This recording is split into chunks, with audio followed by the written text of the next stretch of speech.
Not a theory. God did not design people to die. He designed us to live forever. Now, when you think about Jerusalem, remember what the word Jerusalem means? Jerusalem, city of peace. I'm glad the Bible specifies that he's building a mansion in the new Jerusalem, because the old Jerusalem, it's really an oxymoron. It is not a city of peace, is it? Matter of fact, there has been more war fought over that city. The four major religions of the world sort of claim it as their holy place. The Jews, rightfully so, and so do the Catholics and the Protestants and the Muslims, all claim it as their holy place. It's the most fought over piece of real estate in the world today, comparatively small. I was there a couple of times, and my guide told me that they did some excavation, and to the best of their knowledge, based on the layers of ash, the city has been destroyed and rebuilt 27 times in various battles. City of peace. The new Jerusalem is going to be very different from the old one. You go to the old Jerusalem, you can see the walls are riddled with bullet holes. City of peace. Matthew 5, where is that city going to be? Blessed are the meek, for they shall inherit the earth. The new Jerusalem is going to come down from God out of heaven.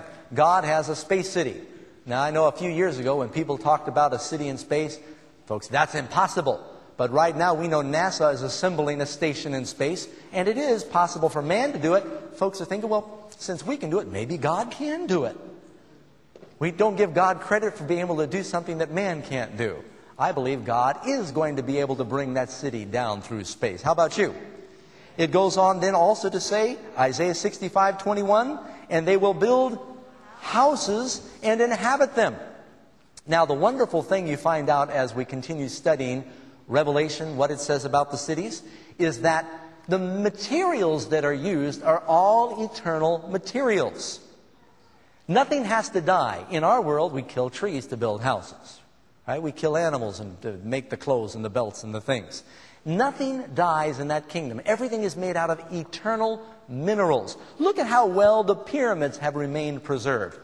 Even in our harsh environment cursed by sin, imagine having a home that will never need any kind of repair, the paint doesn't erode, made out of precious jewels and gold and things like that, that are eternal. The environment will be friendly, so to speak.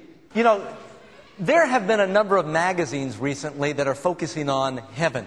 And the spiritual intensity of people here in North America, it's a lot deeper than most people realize. But there's been a lot of money that we've spent wondering what's out there. We send these space shuttle missions off into space. And we've got these Voyagers and these satellites that are still floating through the cosmos looking for intelligent life. And it's like we're not comfortable here. We're wondering, we're restless, wondering if there's intelligent life out there. And God is wondering, is there intelligent life down there? Because man knows things aren't right. Man knows that maybe time on earth is limited. Jesus said, unless those days be shortened in prophecy, no flesh would be saved. If God does not intervene, this world is not going to last forever. And so man is exploring beyond the limits of this world, but considering how big space is, we haven't left the front yard yet. When you consider that the nearest star is 4 light years away, it's either Alpha Centauri or Alpha Proxima. You travel 186,000 miles per second. Then you go 4 years, 186,000 miles per second. You get to the nearest star. Space is infinite.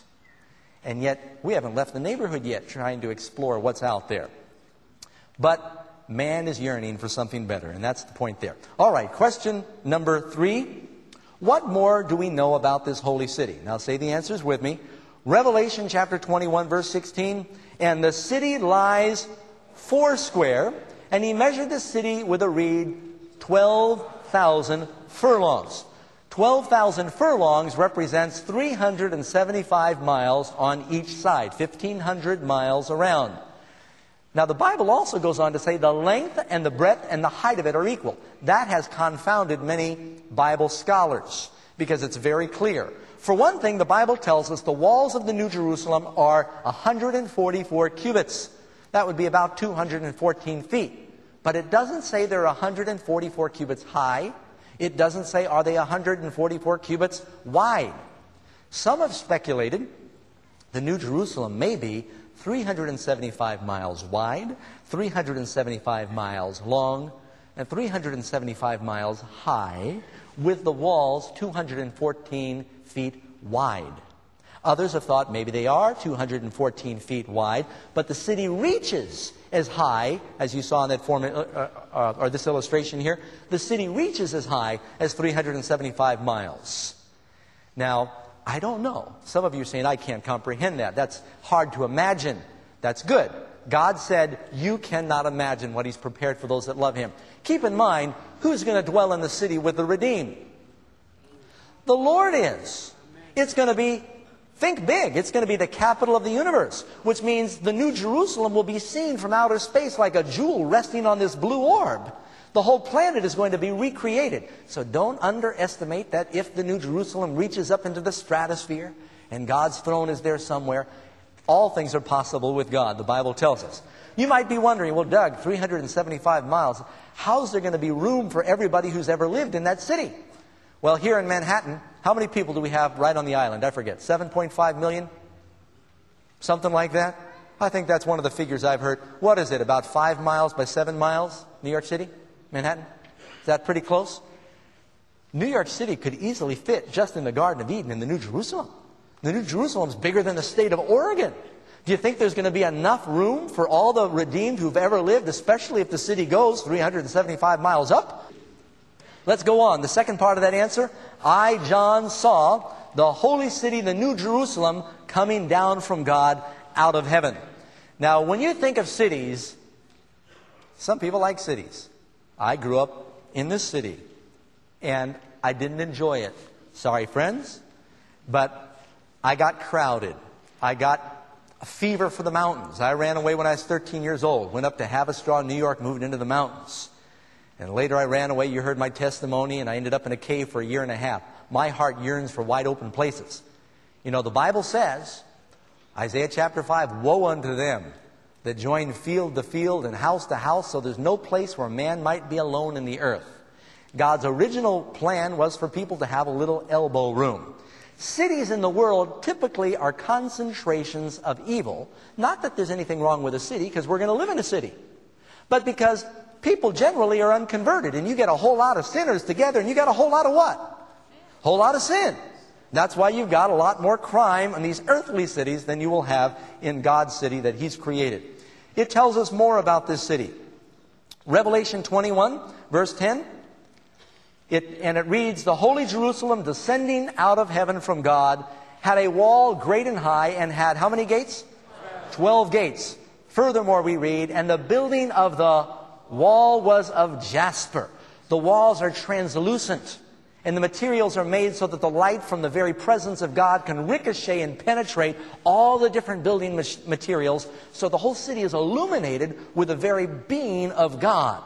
Something else you'll discover as you look at the dimensions of the New Jerusalem. How many foundations? 12 foundations. How many gates? How wide are the walls? It says, well, either 144 cubits wide or high, but it's 12 times 12, right?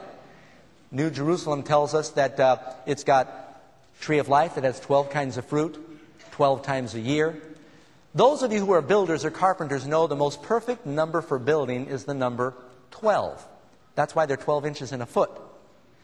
12 is divisible by 1, by 2, by 3, by 4, by 6, and by 12. Mathematically, it's a perfect number. You know, I understand that a number of years ago, here's a little amazing fact trivia, a Norwegian shipbuilder was reading his Bible, and he looked at the dimensions that God gave to Noah for Noah's Ark. And he thought, you know, that would be a very stable vessel. And he built a cargo ship with the same scale dimensions as Noah's Ark. And lo and behold, it proved to be one of the most stable and buoyant and solid ships in a tempest-tossed sea of anything that had been built. The oil tankers that cross the oceans of the world today now follow that scale that God gave to Noah, that a Norwegian shipbuilder adopted, because they are the most stable design, the ratio, the percentages that God gave Noah. Do you think that John, a fisherman, fabricated the dimensions for the New Jerusalem in his mind, he did not have the carpentry skills or the mathematic understanding to